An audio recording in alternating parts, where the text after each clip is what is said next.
years old, you meant the world to me.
Good evening, ladies and gentlemen, and welcome to the second round of the second ever season of ACC GT4 here at Simsport Racing. My name's Alex Goldschmidt, and once again, pleased to have alongside me Steve Proudley. Evening, Steve. How are you, buddy?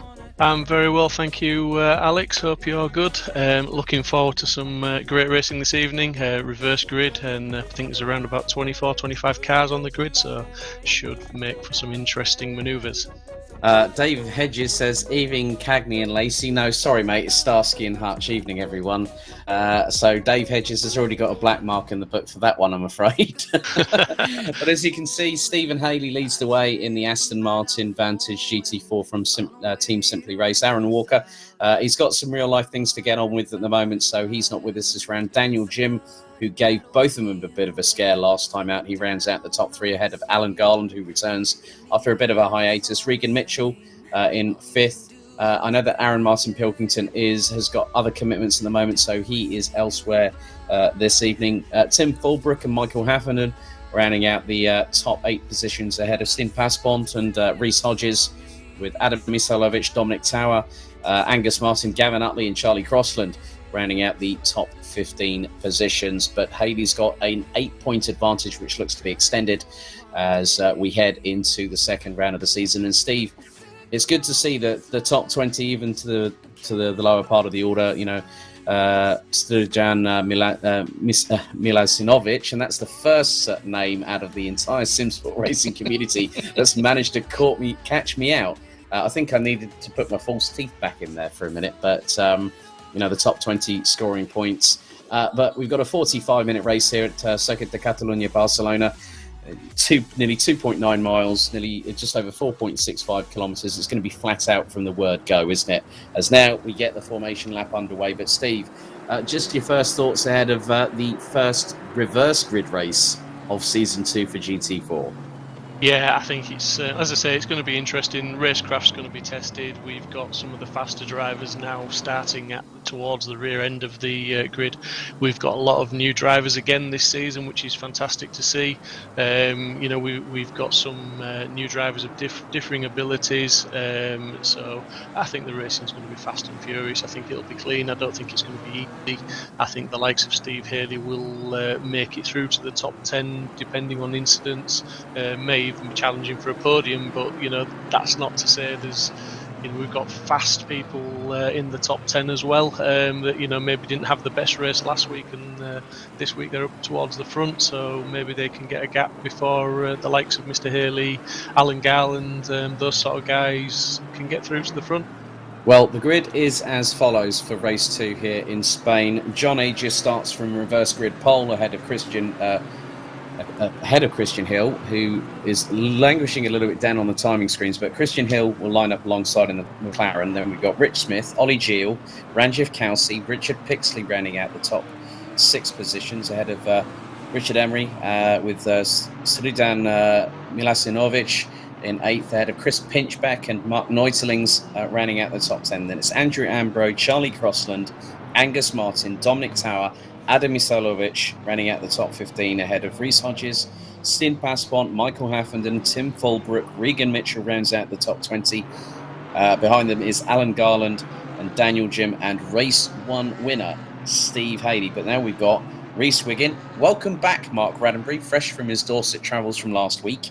He will start in the other Team Express UK Audi in 26th ahead of Martin Foster and also Cameron Fife, who now joins us. And there's a little bit of a story that I understand, Steve, you'd like to sort of tell to the chaps and chapesses back at home. Well, Cameron, I don't want to embarrass him too much, but I've known Cameron since he was in diapers. I was a very good friend, best friends with his dad, his late dad, and I just want to say a quick hello to his granddad Andrew, who I know is still a gamer to this day, playing Forza, and he's watching the stream, supporting Cameron in his first race with us tonight. So it's good to see Cameron, some new fresh person on the server, and I'm sure he's going to have fun, and I'm hoping he's going to be a name that sticks with us. Right, we're about to get things underway. Good evening, James Hartnell, calling us the Chuckle Brothers. Cheeky beggar. I'm sure that we might have a few other things, but get your spelling right, please, Alex. There's an E in both those names there. Now, we get towards the start-finish line here at Circuit de Catalunya, Barcelona, for the second of 6 rounds here, and we have gone the race has gone green, and we've already got 2 drive-throughs, and it is for John Aegis and Rich Smith. They both jumped the start there, so they've got an instant drive-through, and Dave Hedges has already started the Chuckle Brothers. To you, stop it, you mate, come on, let us do what we... now someone has had... Now that was one of the KTM crossbows, and that has caused a massive off. Probably, I think that might have been Rhys Hodges, maybe, that has just gone off there. There's, there was also... I think that was Cameron Fife, actually, that got turned around at the back end there as well. Really unlucky. But the drive-throughs from John Agnes and Rich Smith, obviously just trying to preempt that green light and just maybe a tenth or two too quick on the throttle there. So just out of position, and now they're going to have to suffer a drive-through, which is going to curtail their race, unfortunately. Yeah, and that was actually Charlie Crossland and Milasinovic that were involved there. So I did see, because Charlie Crossland is the only KTM. Let's have a look at the... they're going nearly 5 abreast. And right, okay. So Crossland gets the tap going into turn 1. The KTM gets literally punted sideways as someone's taken out some of the marker boards over the the far side of the track. But John Aegis and Rich Smith will have 3 laps, according to the system software, as per normal GT4 regulations, to pull into the pits and serve an automatic drive-through penalty. And you can now see, okay, so it is Rhys Hodges that goes towards the inside. He turns in. Charlie Crossland did not turn the car. So Rhys has gone to move. He's thought that Charlie's going to move, and Charlie's just gone no. And so as the 2 leaders now go into the lead, this gives go into the pits. This gives Ollie Geel the leaders. There's even some argy-bargy in the pits. I'm sorry. I'm just hoping they keep their heads now and they don't speed again in the pit lane and get a stop go or another drive through or something. That'd be a real shame. Just need to settle down and accept the penalty and just take it like a man, so to speak, and drive through and then just come back out where you are and start the fight all over again.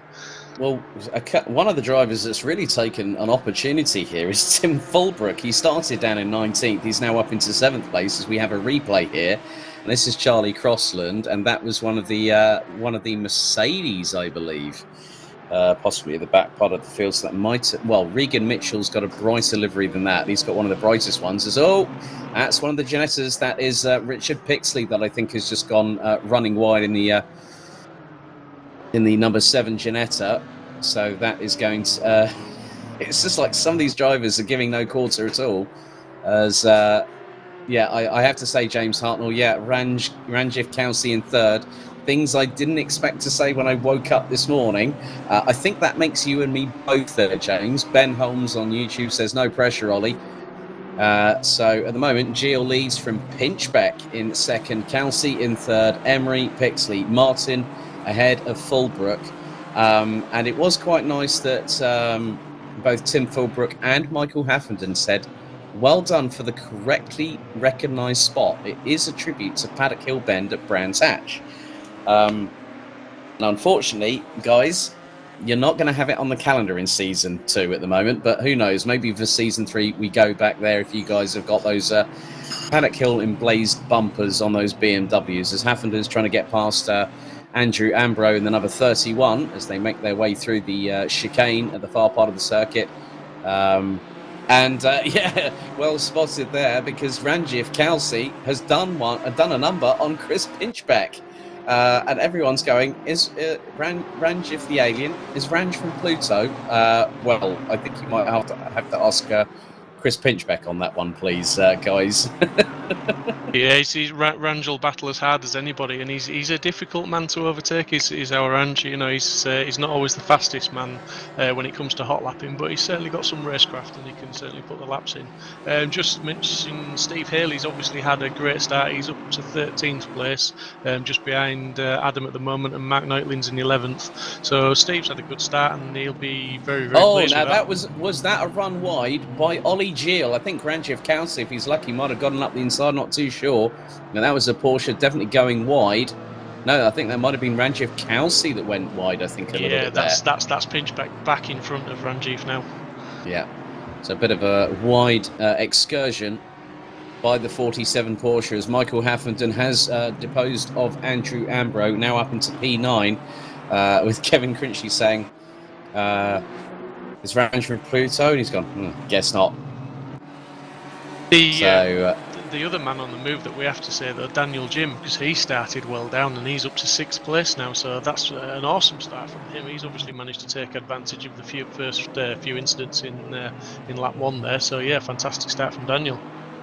Yeah, as Pixley trying to keep Haffenden at bay, as Mark Neutlings and Adam Isalovic, both in the Mercedes AMG GT4, trying to close on the number 31 Aston Martin.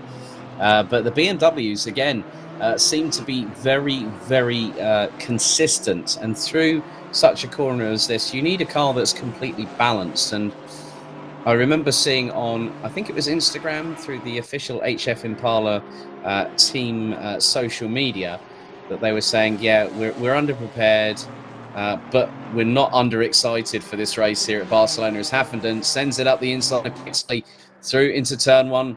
Gets on the brakes a bit earlier. Oh, now that was nicely done by Pixley to shut the door for Haffenden, who actually tried to, I think he tried to put the frighteners on a little bit on Pixley. He was trying to push that door open, Alex. That's what he was trying to do. He was trying to get those headlights down the inside and a bit of intimidation to keep the door ajar, but it just didn't quite work for him. But the chase is on for Chris Pinchbeck now. He's just put the fastest lap in with a 1:54.2 in 2nd place. So he's going to be trying to chase our leader down, who's got that gap of, is it about 3 seconds on there? I can't quite see on my time. 3.358 seconds at the moment. But there has been drama for Steve Haley. He's now down in 18th position. I'm just having a look at the times. He had a Well, the last lap he had a 2-minute lap time, and he's been running in the 156.6s, so that is a 4-second difference. So I think Haley's had a bit of a moment, or he's come across other drivers, and they haven't sort of taken kindly to him trying to get past, because it's all for themselves. As Daniel Jim trying to go towards the inside of Richard Emery for 4th place. Oh, nearly a little bit of contact between the pair, but that is a very good anticipation there from Daniel Jim in the Alma Reparto Corse I nearly said Alfa Romeo there. Aston Martin, sorry. That's the problem when you get a British manufacturer name and an Italian team name. Thank you, Daniel Jim. You like to confuse people, don't you? But he's now up into 4th place. I mean, you know, we saw Richard Emery pushing, and that Audi was definitely getting a bit loose at the back end, and so it kicked out. I was going to say, Alex, I think that, you know, the Daniel Jim, he set that move up with that little tap he gave him on the corner. He just unsettled the car and it pushed him off the line he wanted to be on, pushed Richard Emery off the line he wanted to be on, and then he found himself just drifting a little bit, lost the back end. But I mean, Daniel Jim was, you know, he was there, Rubin's racing, and he took advantage of the position that Richard Emery found himself in.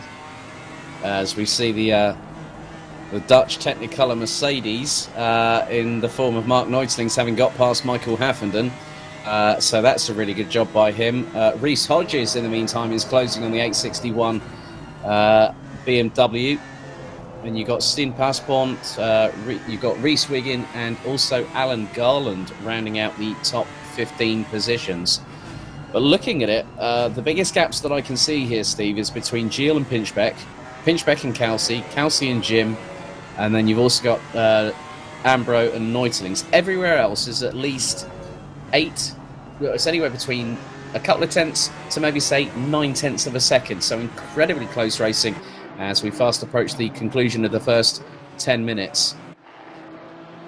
As someone's... we've had a bit of a replay. That might be Pixley that's just had a bit of a moment there. Ran a bit wide, but he still keeps 8th position for the moment.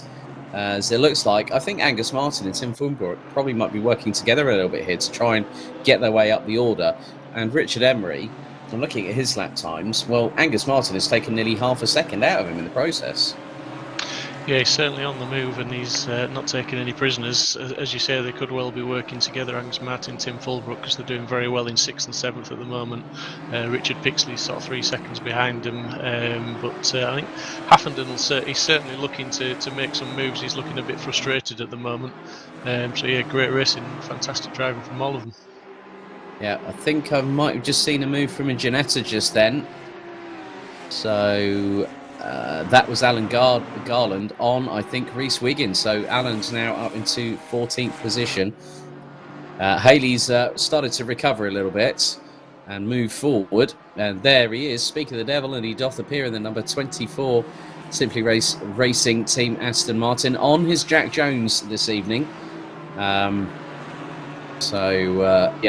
James Ferguson. Oh, now someone's just run very, very wide. That could have been, I think, maybe...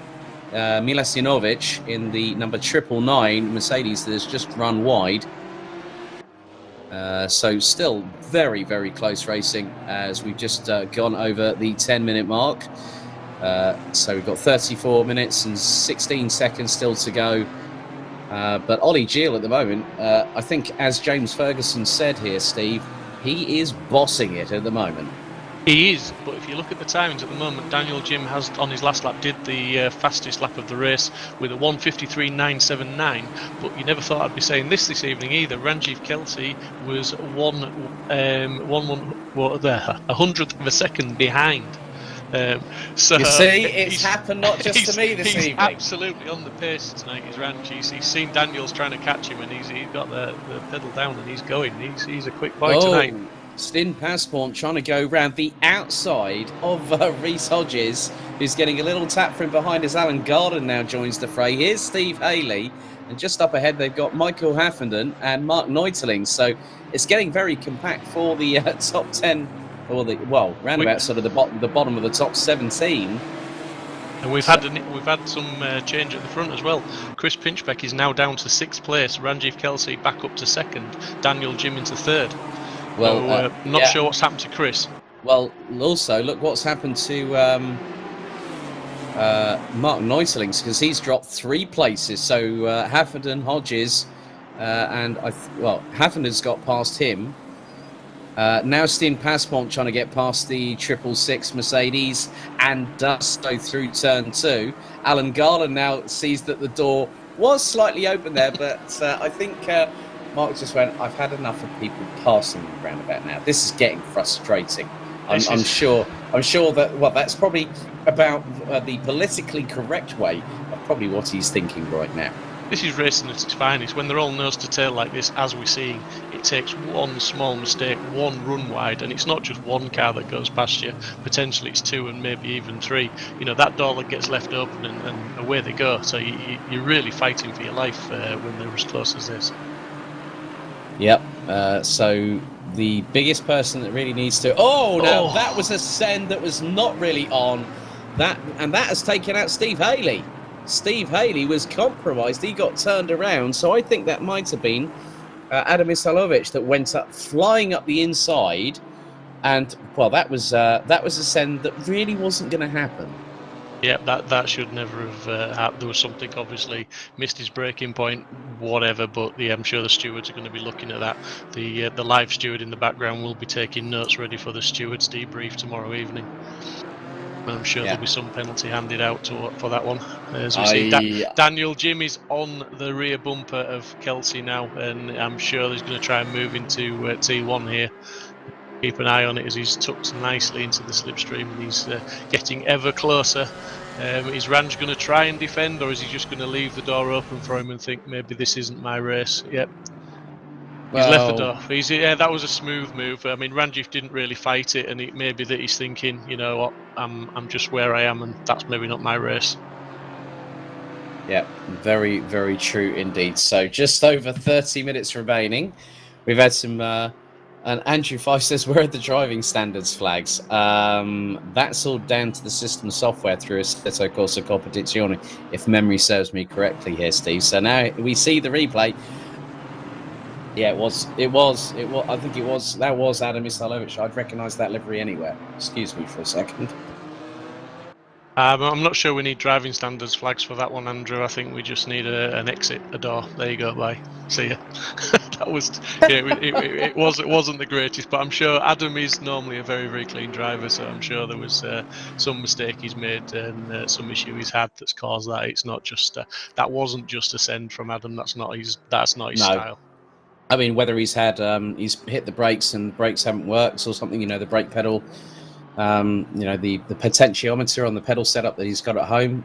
You know, we've had it before where Chris Crossman, if anyone remembers Monza, Season 3 GT3, he had a pedal failure and all of a sudden Chris Pinchbeck had nowhere to go, avoided him, but then managed to, well, I think he clipped Chris and then it sent him spearing into the barrier on the left-hand side near the Retzofilio chicane. So that's how dramatic it can get, as we both have seen in Simsport Racing. So whether there has been a technical problem, you know, it can be down to the slightest of lag or connection issue or even a connection between hardware equipment. That can happen. You know, I'm sure, as you say, Steve, I'm sure that Adam had no sort of bad meaning behind it, or he just got, I think he just, you know, there's so many different factors that you could surmise of, oh, it could have been this, it could have been that, it's coulda, woulda, shoulda, really, wouldn't it? Absolutely, yeah. Just watching Tim Fulbrook now is looking to make a move, I believe, on, Angus Martin on Chris Pinchbeck. So Chris made that mistake and he's dropped right back down to Tim Fulbrook's clutches, which will be pleasing Tim. In the BMW, he's looks like he's hanging onto the back of Chris. So if Chris can put the laps in, they'll close up on Richard Emery, I'm sure, and we could have a sort of a four-way battle with Kelsey for the last podium. Yeah, well, Fulbrook and Martin have been running within 6 1,000ths of each other on the last lap around. Pinchbeck a 154.252. Richard Emery a 154.684. Daniel Jim has just put in the fastest lap of the race, a 153.970. And look at the gap between him and Ollie Gill. At one point, it was 6.3 seconds. It is now 4.7. So Daniel Jim, I think, Steve, has got quite a lot of pace in that Aston Martin. I mean, he showed what he was capable of in the first race a week ago, but here he's now really got, I think he's got a bit more to grips with not just the Aston Martin, but also the circuit here in Barcelona. Yeah, definitely. And his last lap was nearly a couple of seconds faster than Ollie's last lap. So whether Ollie had an incident or a run wide or something, but yeah, he's definitely going to be closing that gap up on him now. And once he gets within sniffing distance, shall we say, Daniel, we know the type of driver he is. He'll take an opportunity and he'll try and create an opportunity as well. Yeah, very much the case. So we'll see what happens as there is Mark Roddenberry. Last week got engaged to his other half whilst they were down in Dorset, which he said, I'm looking forward to coming back this week. And it's good to see him now with his teammate Reece Hodges, and Reece is actually currently 11th at the moment. Mark Roddenberry closing on the 666 of Mark Neutelings in the Mercedes-AMG GT4 going through turns 1 and 2. The Audi looks a little bit more planted here in comparison with the Mercedes. As now Ben Holmes cheers on Mark Roddenberry, saying, come on, Radders, as they're going through turn 3. Really, really composed that Audi is at the moment, isn't it? It is, yeah. It looks very settled, and he's just putting the laps in and doing what he has to do. We were taking the mickey a little bit out of Mr. Roddenberry when he came back, saying that his new teammate is better than him. So he's, Mr. Roddenberry's potentially the team owner, but he's certainly driver number 2 at the moment, as Mr. Hodges is up there in 11th place in front of him. So yeah, team honours are to battle there for Mark there. Yeah, so the gap between Ollie Gill and Daniel Jim has now dropped to just over 3.6 seconds. As Ben Holmes says, taking the mickey out of Radders is a national part-time. I can't say exactly the 4-letter word that he used because we are ahead of the watershed. But for those that are probably watching the YouTube channel, you can probably see it right now as we go on board with Mark Roddenberry. And he's closing up on the back bumper once again of Mark Neutelings. And you can just see how much of a tighter apex that Roddenberry takes, whereas Neutelings is trying to get the power down a little bit early. They're going through through into the RACC chicane before into the New Holland corner, which brings them onto the start-finish straight here. So nearly at 20 minutes completed, just over 25 minutes remaining. Yeah, and just up at the front, as I was just going to say, Chris Pinchbeck is lapping reasonably quickly and closing the gap on Richard Emery. As we can see now, he's all but closed the gap down, so he's going to be looking to put a move in as soon as he can and try and get back up to that 3rd place.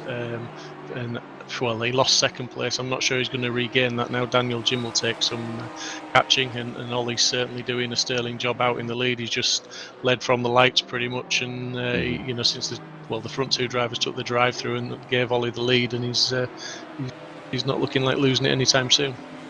No, good to see a little bit more colour on the sides and the front bonnet of Stin Paspont's car.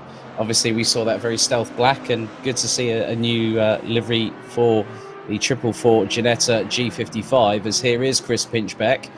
And I've just been looking at the lap times here. Chris Pinchbeck last time around did a 1:54.5.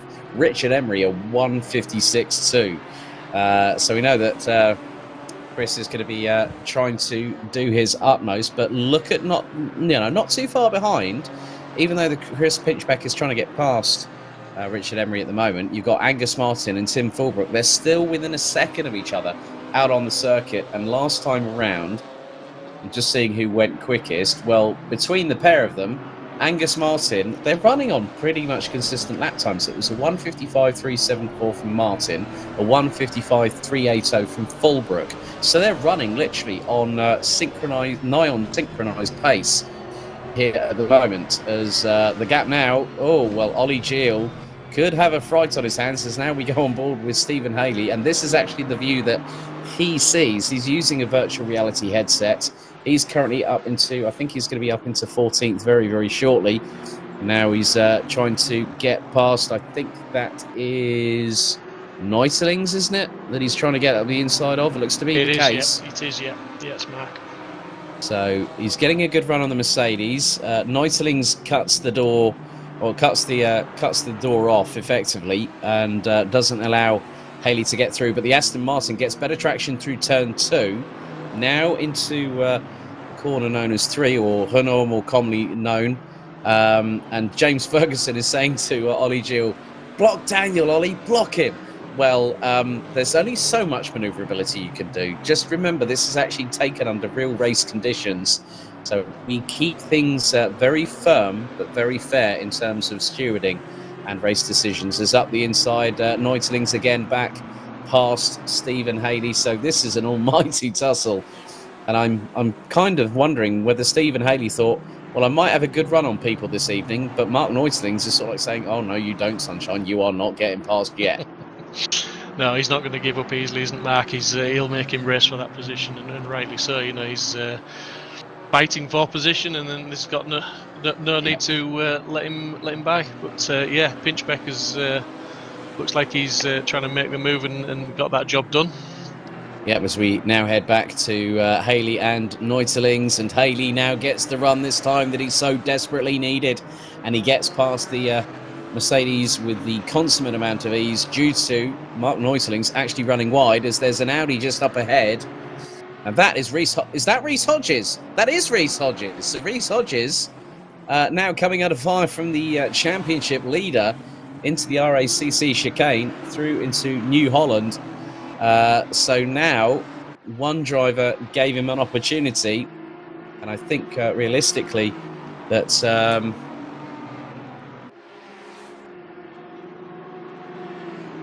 we'll have an opportunity here of how quickly Stephen Haley is going to try and go up the inside. But here, now, this is what happened. This is between... Oh, Stijn Paspont's turned him around. Was it? No, no, hang on. That was Richard Pitt. Well, hang on. What number was that on the side? I was trying to make out. Was that Stijn Paspont, I think? I'd have to see that again. To be definite on that one. So... yeah, very, very interesting indeed. 20 minutes and 50 seconds to go. Everyone is all out for themselves. So let's have a look. It was Stijn Paspont. I was right the first time. So, yeah, a little bit of a touch on the inside, and it sent Reece Hodges off, as that's Hodges off again, and Mark Ranenbury. Now, the good thing about the two Audis is you can tell who's got the black alloys and who's got the white alloys. So, unlike wing mirrors on certain cars with liveries, big thank you to Team Express UK for deciding that the boss is going to have white wheels on his car, and Reece Hodges, who's now down in effectively what is going to be 18th position. 15th according to the screen, as there's a Porsche just behind. That is Reece Smith in the 76 with the shake and bake on the doors. As here goes the battle for the lead. Is Porsche versus Aston Martin. Ollie Gill coming under fire. Daniel Jim just to around the outside as they head into turn 1. And that was pretty much, I think, Ollie Gill knowing that Daniel Jim was going to fly past him at a moment's notice. Yeah, absolutely got that job done, didn't he? Chris Crossman spotted that earlier. He said, get the Jaws music on, Jim's coming for Gill. And also supporting Ranj. Come on, Ranj, get this podium. And yeah, it'd be nice to see Ranj on the podium. He's a driver that would deserve it. But Mr. Pinchbeck's going to try and stop that. And he's lapping faster. His last lap was a second faster than Ranj's. So he just needs to, keep his head down. But catching's one thing, passing's another. Reece Hodges in, the front of that Audi, very much battle scarred, as he just literally straight lined through turns 1 and 2 on the rumble strips. I think he just outbroke himself there, as Mark Ranenbury now trying to close up on the two in front, one of which is Rich Smith, the other one is Reece Hodges, and just up the road is the number 666 of Mark Neutlings, whereas Steve Haley's got away in the distance, as now Emery... so Pinchbeck ran wide there, and Emery managed to get back past. So the Audi trying to put a little bit of a spoiler on the Porsche party, isn't he? He's absolutely, and Chris, as I was saying there, he was lapping faster than Ranj to close the gap down, goes and makes a mistake. So obviously he's pushing, as he's on the limit, he's pushing as hard as he can, and that's leading to these little mistakes that he's making. And unfortunately, Richard Emery was there to pounce, take the position back, and now Chris has got it all to do again now, but with less time to do it in. So let's see if he can keep those lap times going and get back into P4. But in the meantime, keep an eye on Tim Fulbrook in the 8.6. Now, look at this, an HF Impala, 6, 7, and 8. Now, here's the... So, well, Pinchbeck ran a little bit wide. Emery went steaming up the inside. So, Fulbrook, Martin, and Haffenden make it a trio of BMWs in 6th, 7th, and 8th. And I'm looking at the times now. Chris Pinchbeck, last time around here, Steve... the 156.496. Tim Fulbrook, 0.209 tenths of a second quicker. That BMW is coming more and more alive as this race progresses. And he's also bringing along Angus Martin for the party as well. He is, but let's not forget Chris's mistake in the last lap that's probably led to that slower lap time. So I think if Chris can clear Richard Emery, Chris is safe from the BMWs. But I'm not so sure about Richard Emery. The BMs could catch him. But yeah, Chris has got to get past Rich. He's certainly putting the pressure on him now, and he's weaving around a little bit behind him, letting him know he's there, and trying to intimidate him to leave the door open for him.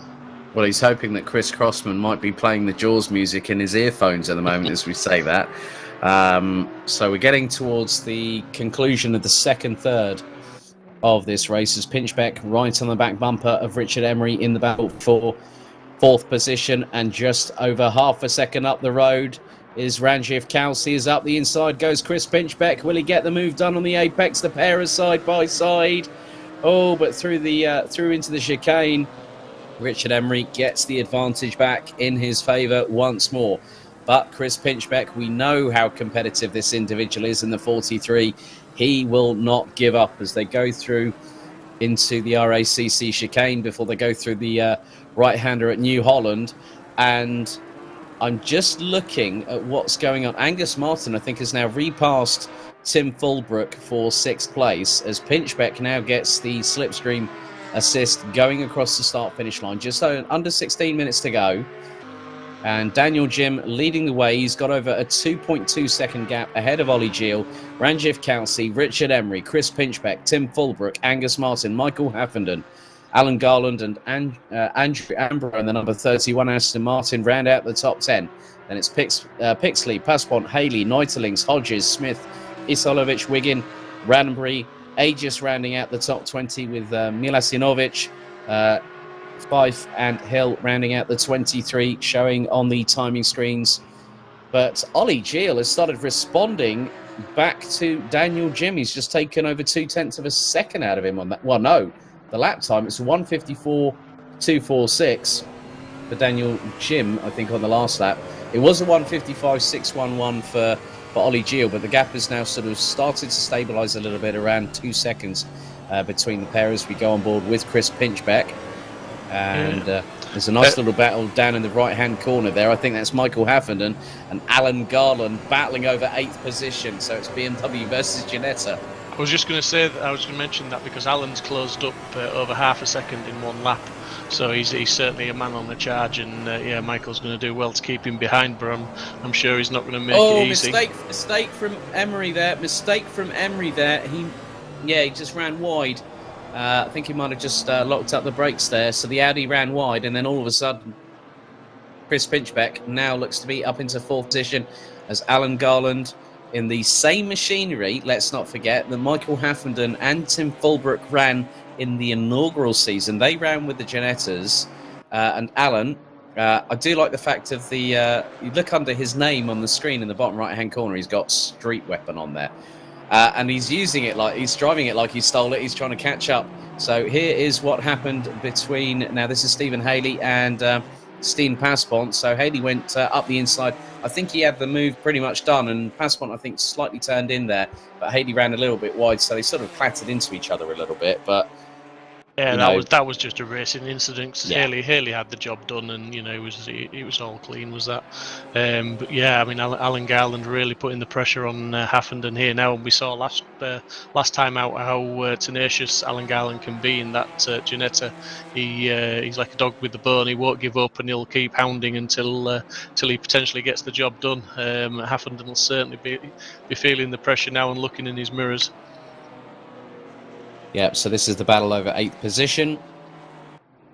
And at the moment, Steve Haley, I think, is still. I think he's round about. He's in 12th place, so he's got 3.2 seconds to find if he wants to catch up in the next 13 minutes on Richard Pixley. As Garland again looks to have a good run of momentum here, but Havenden, feeling the pressure, is still placing the BMW where he needs to place it, so it doesn't really give the window of opportunity that Alan Garland needs to get past. But if it's an unforced error from the BMW driver, from HF Impala, what will happen is that Garland will be up there quicker than a rat up a drainpipe.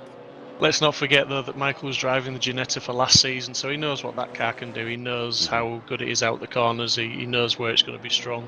So he'll have a good idea of where to defend and how to defend against it. So yeah, Alan's going to certainly struggle. I won't say he won't do it. He'll keep going at him, but he's going to struggle. Mm-hmm. Well, I mean, if anyone remembers Kyle Army in season 1, Michael Havenden was a perfect example on how to use the Ginetta to its absolute optimum. And you did say, obviously, when we started GT4 Season 2, Steve, that Alan has made his return back to us here at Simsport Racing. And it's great to see him sort of challenging at the sharp end of the grid, within the top 10. And great to see him sort of driving against new competitors that have joined us, such as Michael and Tim. This is their second season of competition with us here in GT4. I hope that HF Impala decides to make the move at one point to join us in GT3. Now, that would be something quite interesting as well. But 11 and a half minutes to go. The gap between Daniel Jim and Ollie Geel now nearly 3 seconds. Ranjith Kelsey at the moment still hanging on to the final step of the rostrum as Garland goes really deep on the brakes, right up. Now, this is a great camera angle. A big thank you to Mike Yao from Simply Race, who is our broadcast director. He's bringing out some fantastic camera angles right by the exhaust pipes of the BMW M4 GT4 as Garland again gets another run on Havenden, but can't get past. Oh, you were spot on with your analysis there, Steve, that Alan will try and push through the corners, but then on the sheer pace of the car, the M4 has a little bit of the legs on the Ginetta. He has, yeah. Like I say, Michael will know when he's got to defend, and he'll know when he can just take his line to maintain the lap times. I'm just having a feeling of deja vu because I'm seeing Pinchbeck back down in 5th with Richard Emery now, I believe, moved up to 3rd place on my timing screen, ahead of Christopher, ahead of Richard Emery, ahead of Ranjith Kelsey, ahead of Christopher Pinchbeck. So I'm wondering if Christopher's made another mistake in his attempts to push on ever harder. Yeah, I think the lap times say it all. A 157.1 from the number 43. And Ranjith Kelsey, he had a bad lap as well, a 156.3. I think you're very much right in your estimation there. And there it is confirmed that Emery now holds the final step on the rostrum as we head into the final 10 minutes. But Daniel Jim, yet again, now this will mean that he will effectively take the standings lead, because where's Steve Haley at the moment? Down in 12th position. Yeah, it's been an absolutely fantastic race so far for Daniel. Obviously, it's not over yet. There's just under 10 minutes left to go, but he'll be happy with where he is now, and he'll just be looking to bring it home in first place. And obviously, like you say, he will take the lead of the championship. Steve won't be too disheartened with 12th as he is at the minute. He wanted 10th place. He's obviously had some incidents that are beyond his control. As we see Alan Garland going up the inside there, and yes, he's got that job done. Yeah, but also, Steve, this is, I think, a first for us here at Simsport Racing. We have 2 drivers in the same race that have set exactly the same fastest lap. It's Daniel Jim and Steve Haley, 1:53.970, and Haley's just put that in on the 18th lap of the race. So Steve Haley wants to get that 10th position. Is now Ranjith Kelsey closing on the back bumper of Richard Emery. The Porsche trying to go up the inside of the Audi into the next corner. Kelsey might hopefully have the move done, or does he? No, he doesn't, but still Emery trying to cut across the front of the Porsche. Oh, that was definitely close than I think anyone would have liked, especially for Ranjith Kelsey. I think Ranjith probably just went, oh, brakes. Yeah, and what that's allowing is Pinchbeck is right behind them now, is Stephen Haley trying to get his way past Andrew Ambro for 11th position, not too far ahead Richard Pixley. So that 10th place for Stephen Haley here, Steve, looks very, very achievable indeed. It does indeed. I mean, just going back to Ranjiv's move there on Richard, or attempted move, yeah, we saw Chris Pinchbeck try to do exactly the same thing. Richard Emery's got that move covered in that corner. You've got to be a lot deeper on the brakes and get a lot further past him to get that move done, because he's obviously, you go into the next corner and he's then got the inside line for the next 2 corners. So he had that covered all the way. Good driving from Ranjiv though to realise when he wasn't going to get the move done. As we look, we're on board now with Stephen Haley with his VR headset again, looking to get the move done. Yeah. And it looks very, very close indeed. But Steve Haley yet to try and... Well, he's doing his best to get past Andrew Ambrose, but it's not quite happening yet, as Pinchbeck and Kelsey quickly go side by side, as we've got 7.5 minutes on the clock still to go. Ambrose going defensive on Haley in the bottom right-hand corner of the screen. This could allow Steen Passpont the opportunity he might need to get towards the top 10. But in many respects, Richard Pixley, as they're battling away, Haley gets up the inside of Ambrose, who actually runs a little bit wide, going through the corner as they go down the hill. So Steve Haley now has a bit of clean air. He can now push and go for Pixley and go for that top 10. Yeah, absolutely. Yeah, and as you see, I mean, Ranjiv's doing really well to be able to keep focus on Richard Emery up ahead, while keeping one eye on the mirror with Chris Pinchbeck in there, and it's not really slowing him down too much. He is still keeping in touch with Richard Emery, because obviously the danger is, as he starts to defend from Pinchbeck, that Emery gets away from them both.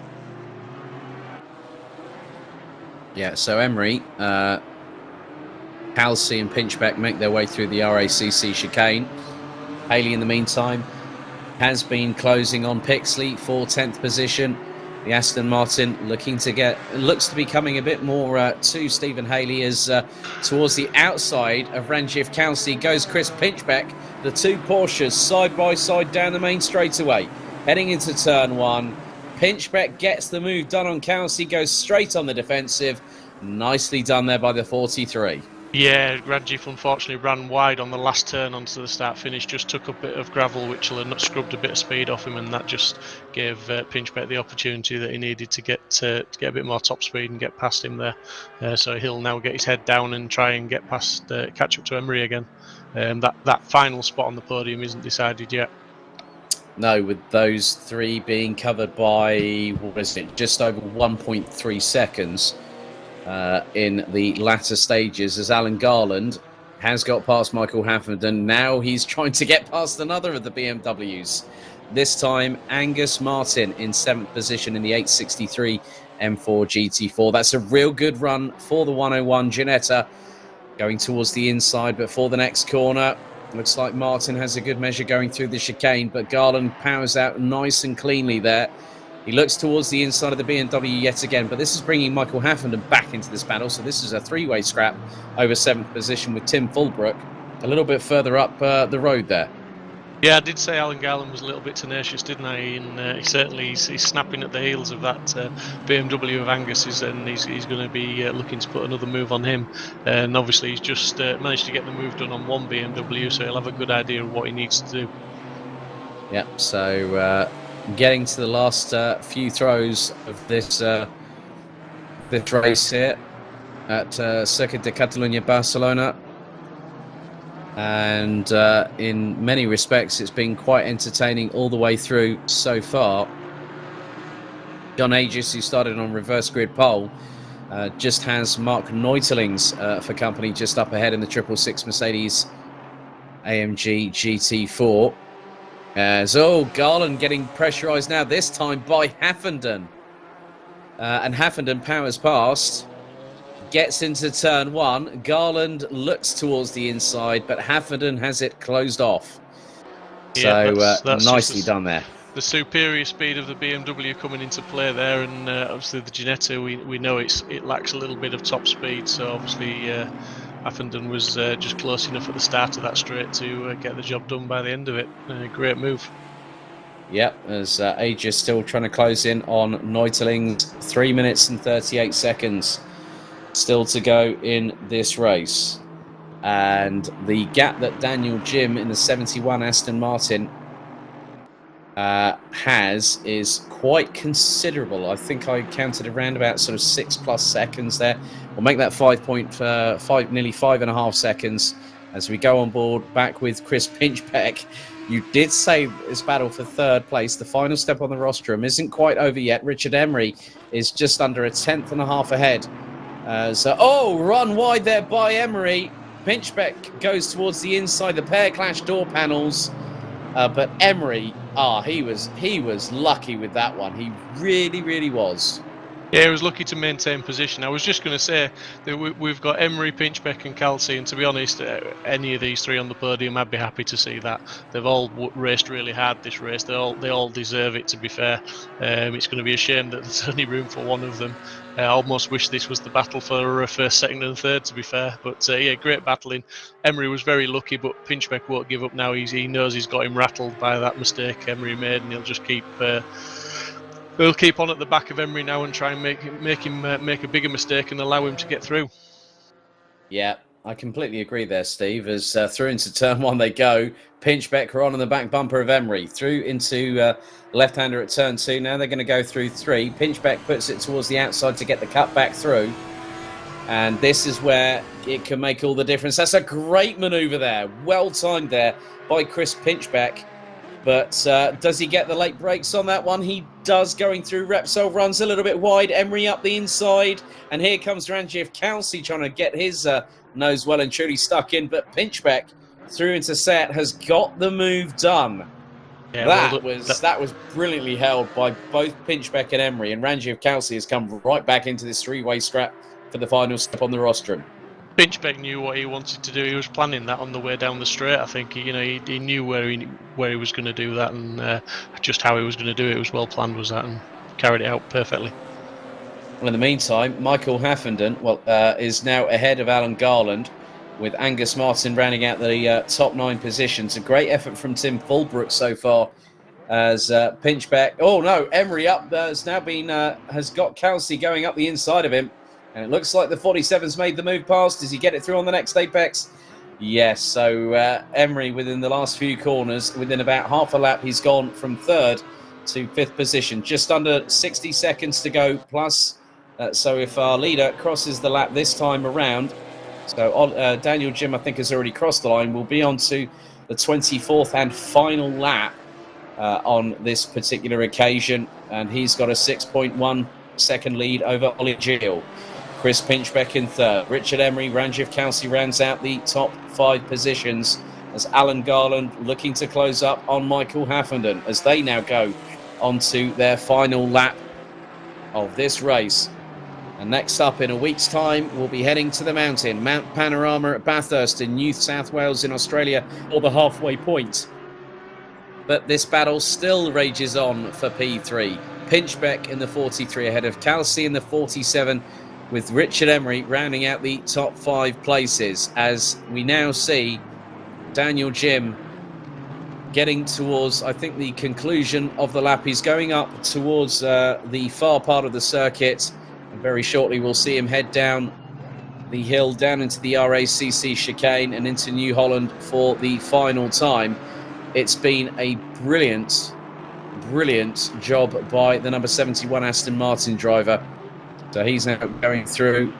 He's driven faultlessly, hasn't he?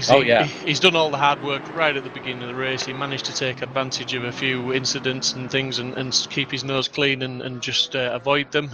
He was very quickly up into the top 10. He worked hard, put some laps in, got some moves done. And he fully deserves this win. Absolutely well driven and great to see. Fantastic driving. So, not too far to go now. 0 on the timer. The headlights flashing on the number 71 Aston Martin of Daniel Jim, who wins Barcelona. Round 2 of GT4 Season 2 with an absolutely dominant display and, provisionally speaking, takes the lead in the standings. Ollie Gill takes second, but it looks like the run to the line is going to be won for the final step on the rostrum by Chris Pinchbeck in the 43 Porsche 718 Cayman. He takes third as Alan Garland and Michael Haffenden going through the exit of the RACC chicane nearly side by side, but Haffenden will get the jump on the 101. So Kelsey takes fourth, Emery takes fifth, Fulbrook, Haffenden, Garland and Martin, with Steve Haley taking that position that he wanted. Wanted 10th, he got 10th. He finished ahead of Richard Pixley. Rich Smith will round out the top 12. Reese Wiggin was now drama for Adam Isolovic coming out of the final corner. And he crosses the line in 16th. He might have just had the car was either sipping fuel or he must have had an issue. Here comes Cameron Fife in the number 13 Ginetta. He'll cross the line to finish in 20th position as John Aegis rounds out the top 15 ahead of Adam Isolovic, Steen Paspont, Sritan Milasinovic, Mark Raddenbury, Cameron Fife. Looks like Christian Hill and Mark Neutlings round out the top 22 positions. But what a race. Yeah, absolutely awesome. I mean, normally you can pick a driver of the day. I won't say easily, but usually there's a standout one and you go with it. But for me, it's difficult tonight. But I have to say, for me, Ranjiv Kelsey is my driver, personally my driver of the day. You know what? For the amount of times he's impressed us, and especially in this race, he was giving Emery and Pinchbeck a lot to think about realistically. But wow, that's round 2 here at Barcelona, 45-minute reverse grid race, and that kept us enthralled the whole way through. So for those wondering about the remainder of the calendar, here it is. The 23rd of September, Mount Panorama, Bathurst. The 30th of September, we head to Circuit Zandvoort in the Netherlands. Kyalami in South Africa will be the penultimate round on the 7th of October with WeatherTech Raceway, Laguna Seca on the 14th of October being the place where we crown a Season 2 champion. Will it be Aaron Walker? Will someone else take the mantle of GT4 champion here in Simsport Racing? So let's see. I think I've got some drivers heading down to the interview booth, so I'm going to go down and have a chat with them. I'll be back with you in a moment, Steve. No problem.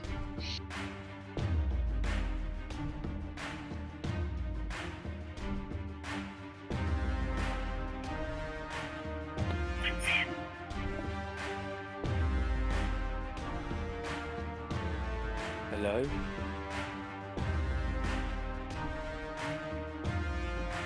So first things first, let's speak to our round 2 winner, Daniel Jim, and the number Martin. Daniel, you now provisionally take the standings lead this evening, but that was a brilliant drive. A great battle between you and Ollie in the initial phases, but you literally you got past him and started driving away. That must be a good feeling after 45 minutes of racing here at Barcelona. Okay, hi all. Sorry for my English. It's very good. I'm very happy for this race. For me, una surprise. Realmente win in my country. Congratulations at all pilots.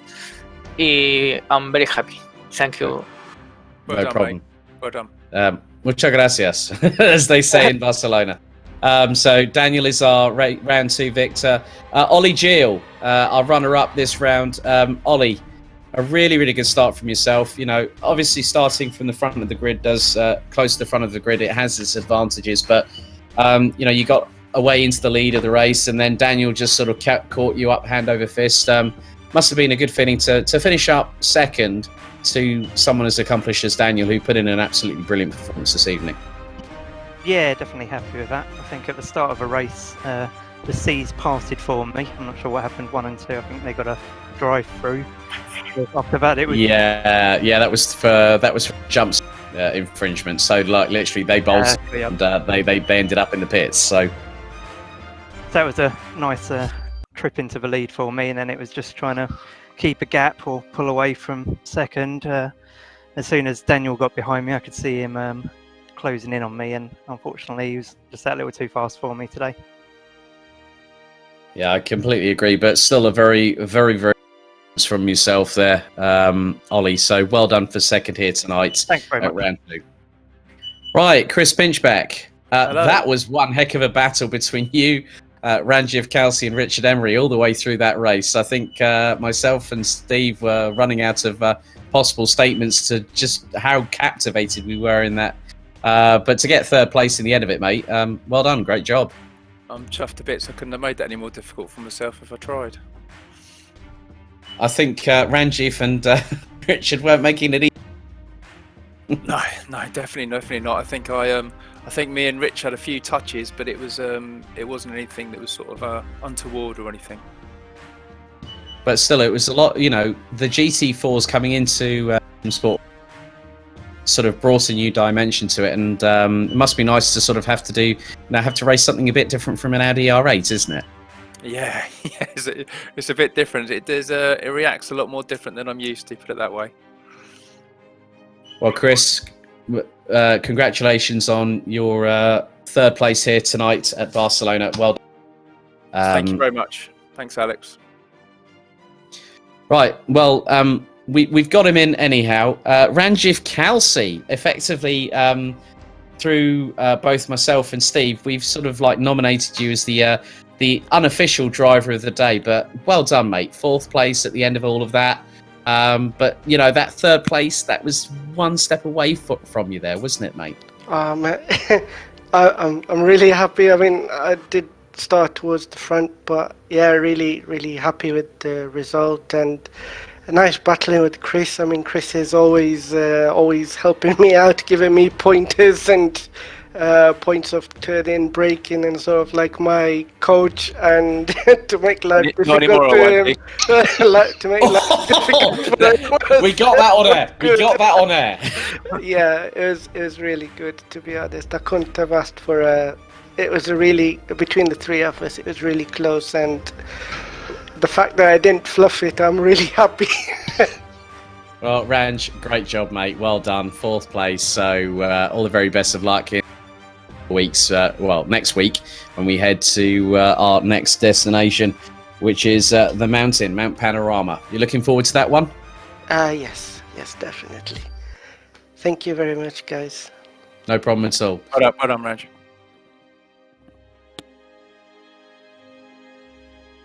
Well, that was really good to hear from all of them, Steve. Apologies for those people. Yes, it was someone switched on the oven behind me, and the alarm did go off. So I did actually have to send a WhatsApp upstairs saying, "Buzzer." You know, we are virtually commentating from. We're virtually in the commentary box here in Spain, but we're actually at our homes at the moment. But you know, all in all, really good to hear. From everyone, including Daniel. Obviously, English not his best language, but really good to hear from him, and that he was really happy, and he said, well done to everybody. And that just shows the true class of the drivers that we have here in Simsport. Yeah, it's the class of the drivers, it's the community. You know, it was really nice words from Ranj there. You know, I remember when Ranj joined our community, and, you know, no disrespect to the guy, but when we were racing after sort of on the third, fourth lap of a race, you were almost lapping him. And through coaching, as he pointed out there, from people like Chris and other guys on the grid, he's now a podium contender, because he fully deserved to be on the podium tonight. He drove his heart out, he defended hard, he attacked hard, he just drove consistently, and you know, he did really well. So yeah, it's good. Great racing, and the GT4s have yet again shown to be a fantastic class to watch. Well, that is it from us here at Circuit de Catalunya, Barcelona. But we head to the mountain, Mount Panorama, Bathurst, New South Wales, in just a week's time for the halfway point of the season. Steve, but don't forget, if you have got the opportunity to join us on the Nürburgring 12-hour endurance on October 3rd, there are still GT4 spots available. I think there are still, if memory serves me correctly, Steve. There are indeed. We're looking for some GT4 drivers to join up and see if you can tackle the 12 hours of Nürburgring in teams of two, 3 or 4 drivers. So yeah, it'd be great to have a few more on board, and maybe another half a dozen spots or so for the GT4s. Yeah, so don't forget, head to simsport-racing.com. You'll see you'll see the word Nürburgring in the top right-hand corner of the website. Click on there; it'll give you all the information you need to know. You'll also see all our social media posts, so Facebook, Twitter, Instagram. please give us a like, please give us a follow. And whilst you're at it, if you're watching on the Simsport Racing channel, why not subscribe to the channel, hit the thumbs up to like this video, and also hit the notification bell whilst you're at it. So on behalf of myself and Steve Proudly, thank you ever so much for watching what's been an interesting Spanish siesta for round 2 here for GT4 Season 2. We'll see you in a week's time as we head to the mountain in New South Wales in Australia. Thanks for watching. Good night.